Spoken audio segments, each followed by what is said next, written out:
الخير عليكم حبايبي في كل مكان. هوريكم النهارده المقلايه الهوائيه. انا بحمر فيها من غير ولا نقطه زيت، مش بحط ولا نقطه.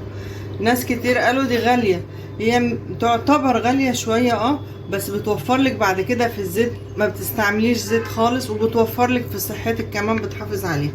هنحط الفراخ اهي، ولا نقطه زيت. احنا ظابطينها، هنقفلها 5 دقايق بالظبط وهنطلعها كده. خلاص هنفتح، احنا شايفينها من بره، هنفتح ولا حطينا نقطة زيت، الدهون حتى اللي في الفراخ نزلت. شايفين معايا؟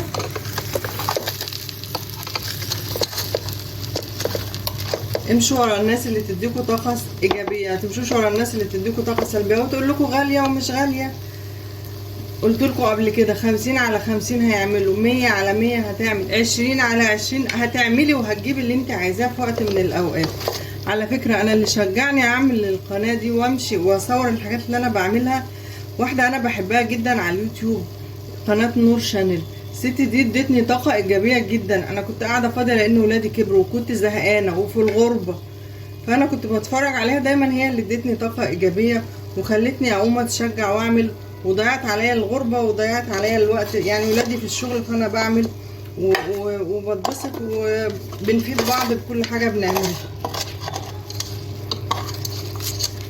الفراخ اهي من غير ولا نقطة زيت، ما كنتش بشتري زيت نهائي.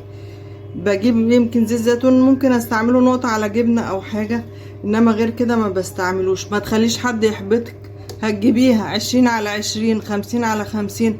امشي ورا اللي يديكي طاقة ايجابية، ما تخليش حد يعطلك في حاجة.